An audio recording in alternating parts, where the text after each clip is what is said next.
कुशल प्रश्न करियासन दीन्हे, पूज प्रेम परिपूरन कीन्हे। कंद मूल फल अंकुर नीके, दिए यानि मुनि मनहु अमी के।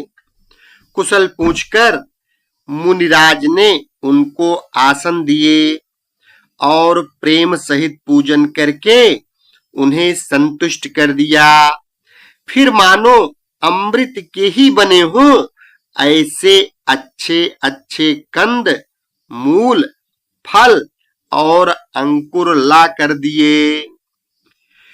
सीय लखन जन सहित सुहाए, अति रुच राम मूल फल खाए। भय विगत श्रम राम सुखारे, भरद्वाज मृदु बचन उचारे।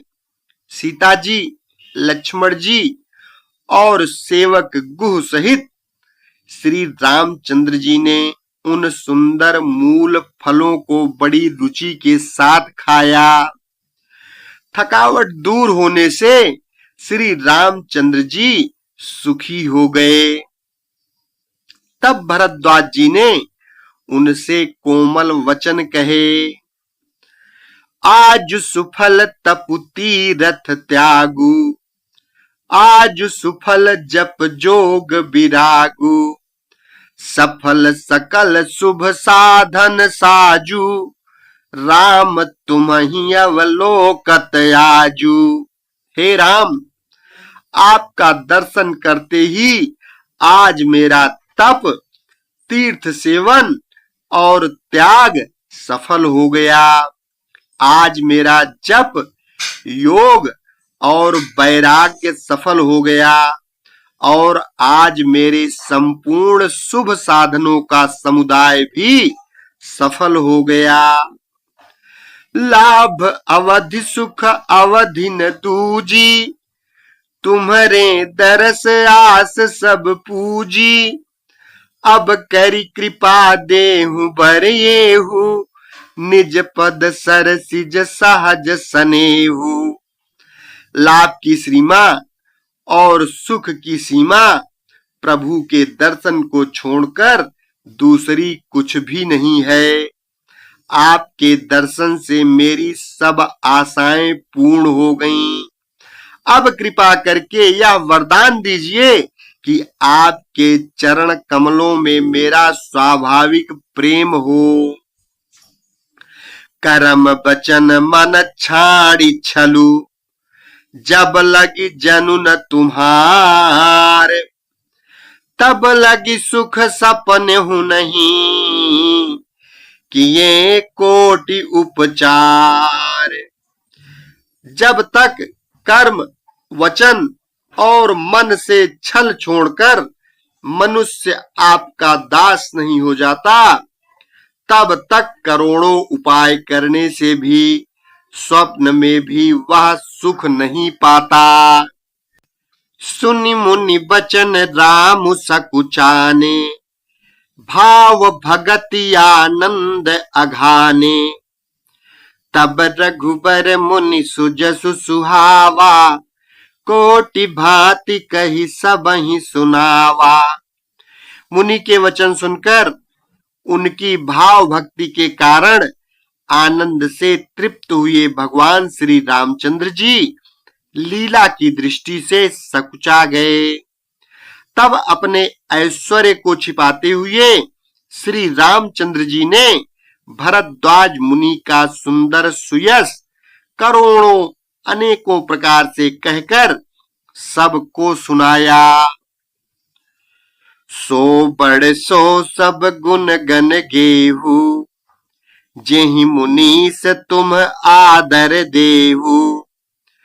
मुनि रघुवीर परस पर नवहि, बचन अगोचर सुख अनुभवहि। उन्होंने कहा, हे मुनीश्वर, जिसको आप आदर दें वही बड़ा है और वही सब गुण समूहों का घर है।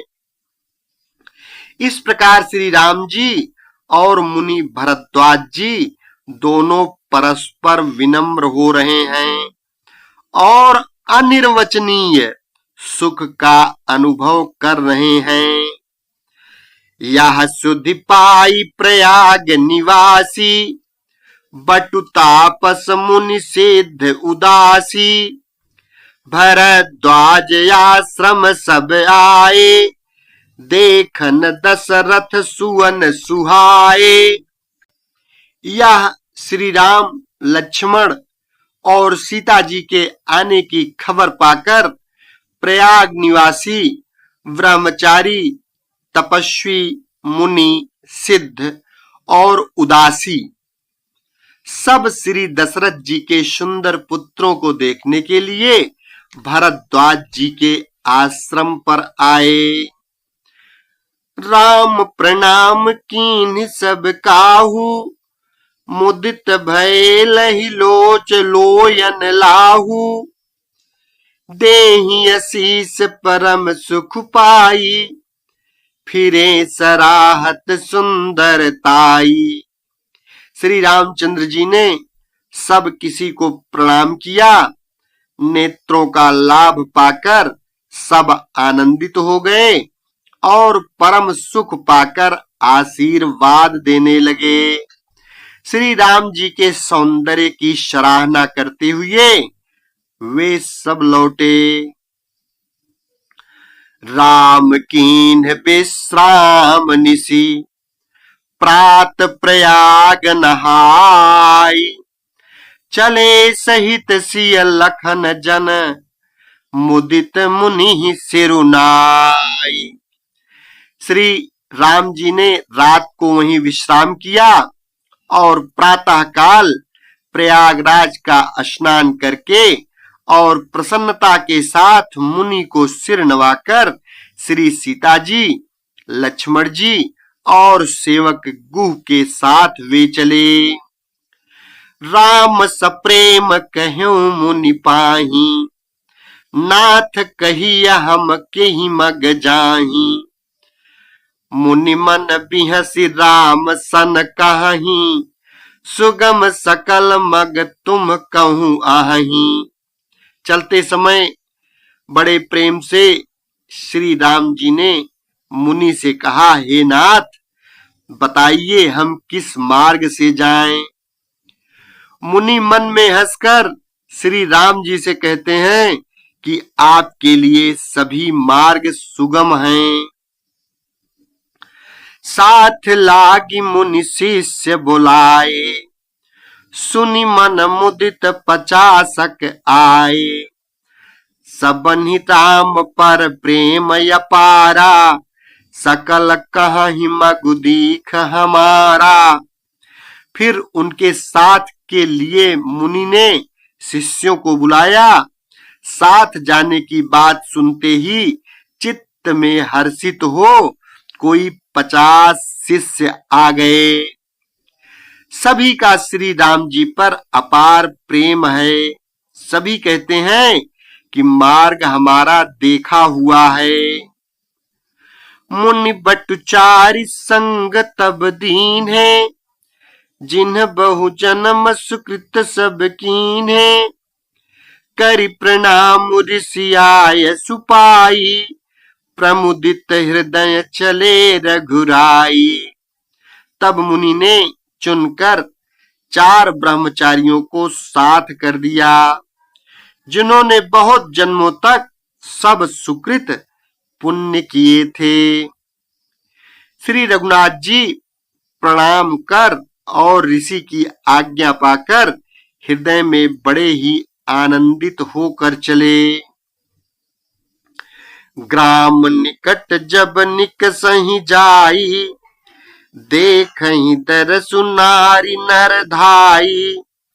होहि सनाथ जन्म फल पाई, फिरहि दुखित मनु संग पठाई। जब वे किसी गांव के पास होकर निकलते हैं, तब स्त्री पुरुष दौड़कर उनके रूप को देखने लगते हैं।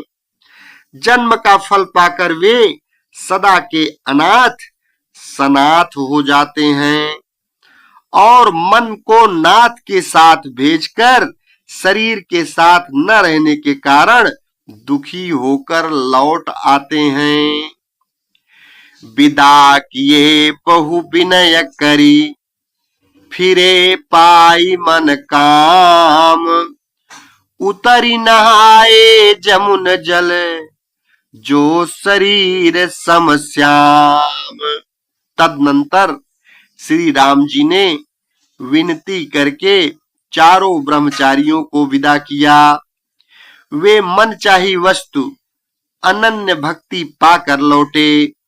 यमुना जी के पार उतरकर सब ने यमुना जी के जल में स्नान किया, जो श्री रामचंद्र जी के शरीर के समान ही श्याम रंग का था। सुनत तीर बासी नर नारी, धाये निज निज काज विसारी। लखन राम सिय सुंदरताई, देखी करही निज भाग्य बढ़ाई। यमुना जी के किनारे पर रहने वाले स्त्री पुरुष यह सुनकर कि निषाद के साथ दो परम सुंदर सुकुमार नव युवक और एक परम सुंदरी स्त्री आ रही है, सब अपना अपना काम भूलकर दौड़े और लक्ष्मण जी, श्री राम जी और सीता जी का सौंदर्य देखकर अपने भाग्य की बड़ाई करने लगे। अति लालसा बसहि मन माही, नाउ गाँव बूझत सकुचाही। जे तिन्ह महु भय बिरिधि सयाने, तिन्ह कर जुगति राम पहचाने। उनके मन में परिचय जानने की बहुत सी लालसाएं भरी हैं, पर वे नाम गांव पूछते सकुचाते हैं। उन लोगों में जो वयोवृद्ध और चतुर थे, उन्होंने युक्ति से श्री रामचंद्र जी को पहचान लिया। सकल कथा तिन्ह सबहि सुनाई, बनहि चले पितु आय सुपाई। सुनि सबिसाद सकल पछिताही, रानी राय कीन भल नाही।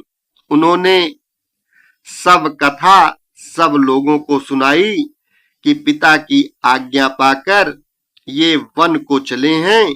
यह सुनकर सब लोग दुखित हो पछता रहे हैं कि रानी और राजा ने अच्छा नहीं किया। तेहि अवसर एक ताप सुहावा, तेज पुंज लघु बयस सुहावा। कवि अलखित गति भेषु बिगारी, मन क्रम वचन राम अनुरागी। उसी अवसर पर वहां एक तपस्वी आया, जो तेज का पुंज, छोटी अवस्था का और सुंदर था। उसकी गति कवि नहीं जानते, अथवा वह कवि था जो अपना परिचय नहीं देना चाहता। वह वैरागी के भेष में था और मन, वचन तथा कर्म से श्री रामचंद्र जी का प्रेमी था। इस तेज पुंज तापस के प्रसंग को कुछ टीकाकार छेपक मानते हैं और कुछ लोगों के देखने में यह अप्रासंगिक और ऊपर से जोड़ा हुआ सा भी जान पड़ता है, परंतु यह सभी प्राचीन प्रतियों में उपलब्ध है। गुसाई जी अलौकिक अनुभवी पुरुष थे। पता नहीं यहाँ इस प्रसंग में रखने में क्या रहस्य है, परंतु यह छेपक तो नहीं है। इस तापस को जब कवि अलखित गति कहते हैं, तब निश्चय पूर्वक कौन क्या कह सकता है। हमारी समझ से ये तापस या तो श्री हनुमान जी थे अथवा ध्यानस्थ तुलसीदास जी ही थे। सजल नयन तन पुलक निज, इष्ट देव पहचानी, परयु दंड जिमि धरनि तल, दशा न जाई बखानी। अपने इष्ट देव को पहचान कर उसके नेत्र में जल भराया और शरीर पुलकित हो गया। वह दंड की भांति पृथ्वी पर गिर पड़ा। उसकी प्रेम विह्वल दशा का वर्णन नहीं किया जा सकता। राम सप्रेम पुलकिउर लावा, परम रंक जनु पार सुपावा, मनहु प्रेम परमारथ दो, मिलत धरे तन कह सबको। श्री राम जी ने प्रेम पूर्वक पुलकित होकर उसको हृदय से लगा लिया। उसे इतना आनंद हुआ मानो कोई महादरिद्री मनुष्य पारस पा गया हो। सब कोई देखने वाले कहने लगे कि मानो प्रेम और परमार्थ, परम तत्व दोनों शरीर धारण करके मिल रहे हों। बहुरी लखन पायन सोई लागा, लीन उठायु मगी अनुरागा, पुनिसिय चरण धोरि धरि सीसा, जननी जानि शिशु दीन असीसा। फिर वह लक्ष्मण जी के चरणों लगा। उन्होंने प्रेम से उमंग कर उनको उठा लिया। फिर उसने सीता जी की चरण धूलि को अपने सिर पर धारण किया। माता सीता जी ने भी उसको अपना छोटा बच्चा जानकर आशीर्वाद दिया। कीन्ह निषाद दंडवत तेहि, मिलो मुदित लखी राम शनेहि, पियत नयन पुट रूप पीयूषा, मुदित सुअसन पाई जिमि भूखा। फिर निषाद राज ने उसको दंडवत की। श्री रामचंद्र जी का प्रेमी जानकर वह उस निषाद से आनंदित होकर मिला। वह तपस्वी अपने नेत्र रूपी दोनों से श्री रामचंद्र जी की सौंदर्य सुधा का पान करने लगा और ऐसा आनंदित हुआ जैसे कोई भूखा आदमी सुंदर भोजन पाकर आनंदित होता है।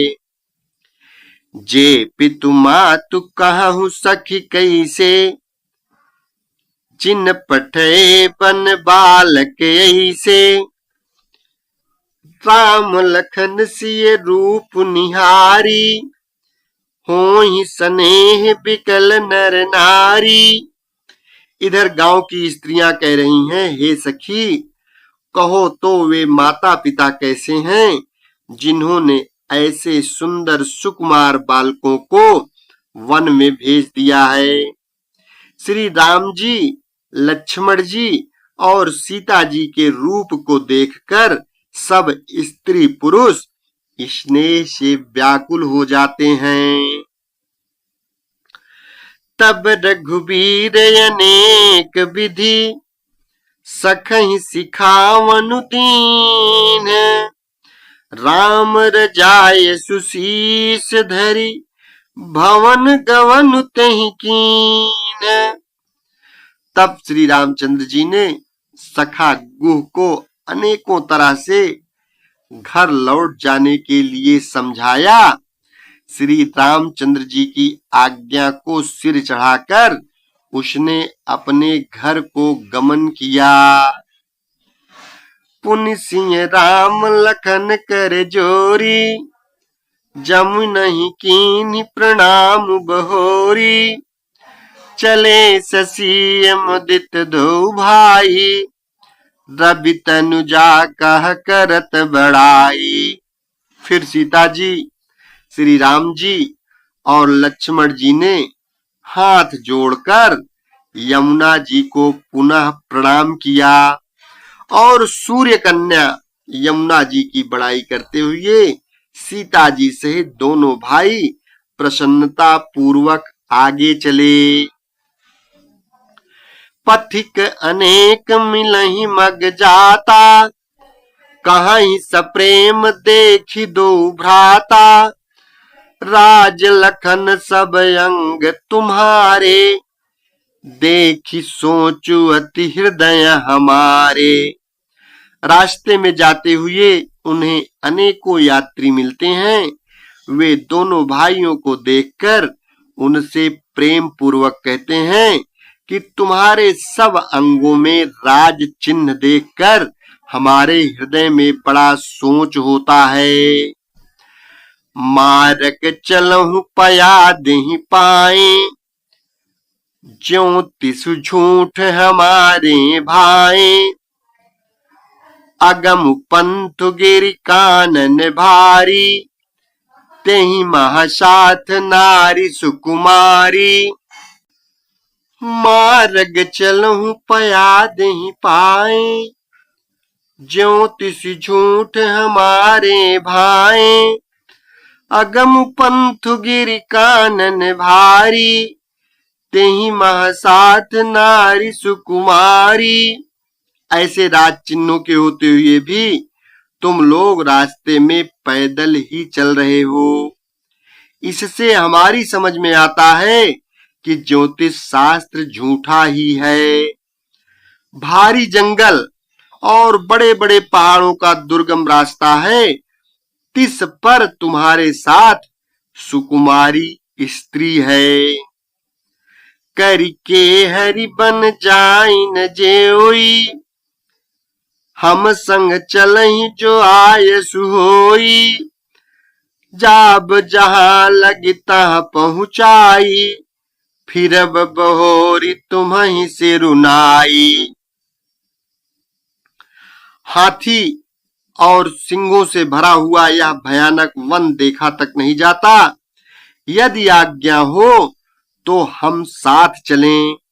आप जहां तक जाएंगे वहां तक पहुंचाकर फिर आपको प्रणाम करके हम लौट आवेंगे।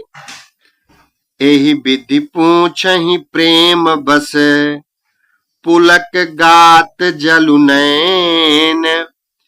कृपा सिंधु फेरहि तिन्हि, कहि विनीत मृदु बैन। इस प्रकार वे यात्री प्रेम बस पुलकित शरीर हो और नेत्रों में प्रेमाश्रुओं का जल भरकर पूछते हैं, किंतु कृपा के समुद्र श्री रामचंद्र जी कोमल विनय युक्त वचन कहकर उन्हें लौटा देते हैं।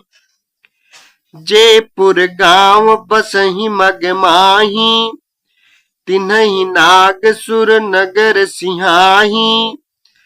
केहि सुकृति केहि घरी बसाए, धन्य पुण्यमय परम सुहाए। जो गांव और पूर्वे रास्ते में बसे हैं, नागों और देवताओं के नगर उनको देखकर प्रशंसा पूर्वक ईर्ष्या करते और ललचाते हुए कहते हैं कि किस पुण्यवान ने किस शुभ घड़ी में इनको बसाया था, जो आज ये इतने धन्य और पुण्यमय तथा परम सुंदर हो रहे हैं। जहाँ जहाँ राम चरण चली जाही, तिन्ह समान अमरावती नाही। पुण्य पुंज मग निकट निवासी, तिन्हि सराहि सुरपुर वासी। जहाँ जहाँ श्री रामचंद्र जी के चरण चले जाते हैं, उनके समान इंद्र की पुरी अमरावती भी नहीं है। रास्ते के समीप बसने वाले भी बड़े पुण्यात्मा हैं। स्वर्ग में रहने वाले देवता भी उनकी सराहना करते हैं। जे भरी नयन पिलो कहीं रामहि, सीता लखन सहित घन श्यामहि। जे शर शरित राम अवगाहहि, तिन्हि देव सर सरित सराहहि।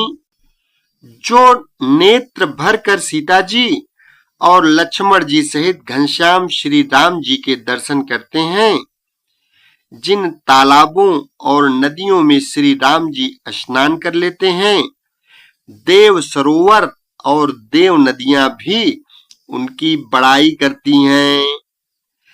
जेहि तरु तर प्रभु बैठहि जाई, करहि कलप तरु तासु बड़ाई। परसि राम पद पदुम परागा, मानति भूमि भूरि निज भागा। जिस वृक्ष के नीचे प्रभु बैठते हैं, कल्प वृक्ष भी उसकी बड़ाई करते हैं। श्री रामचंद्र जी के चरण कमलों की रज का स्पर्श करके पृथ्वी अपना बड़ा सौभाग्य मानती है। छाह करहि घन विबुध गण, बरसहि सुमन सिंहाई। देखत गिरि बन बिहग मृग, राम चले मग जाई। रास्ते में बादल छाया करते हैं और देवता फूल बरसाते और सिहाते हैं। पर्वत, वन और पशु पक्षियों को देखते हुए श्री राम जी रास्ते में चले जा रहे हैं। सीता लखन सहित रघुराई, गांव निकट जब निकसहि जाई। सुनि सब बाल वृद्ध नर नारी, चलहि तुरत गृह काजु बिसारी। सीता जी और लक्ष्मण जी सहित श्री रघुनाथ जी जब किसी गांव के पास जा निकलते हैं, तब उनका आना सुनते ही बालक, बूढ़े, स्त्री, पुरुष सब अपने घर और काम काज को भूलकर तुरंत उन्हें देखने के लिए चल देते हैं। राम लखन सिय रूप निहारी, पाई नयन फलु होहि सुखारी। सजल बिलोचन पुलक शरीरा, सब भय मगन देखि दो वीरा। श्री राम, लक्ष्मण और सीता जी का रूप देखकर नेत्रों का परम फल पाकर वे सुखी होते हैं। दोनों भाइयों को देखकर सब प्रेमानंद में मग्न हो गए। उनके नेत्रों में जल भर आया और शरीर पुलकित हो गए। बरनि न जाई दशा तिन्ह केरी, लहि जनु रंकन सुरमणि ढेरी। एकन एक बोली सिख देहि, लोचन लाहु लेहु छन येहि।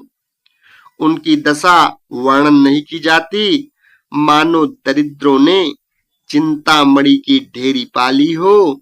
वे एक एक को पुकार कर सीख देते हैं कि इसी क्षण नेत्रों का लाभ ले लो। राम ही देखिए के अनुरागे, चितवत चले जाहि संग लागे। एक नयन मग छबिउर आनी, होहि शिथिल तन मन बरबानी। कोई श्री रामचंद्र जी को देखकर ऐसे अनुराग में भर गए हैं कि वे उन्हें देखते हुए उनके साथ लगे चले जा रहे हैं। कोई नेत्र मार्ग से उनकी छवि को हृदय में लाकर शरीर, मन और श्रेष्ठ वाणी से शिथिल हो जाते हैं, अर्थात उनके शरीर, मन और वाणी का व्यवहार बंद हो जाता है।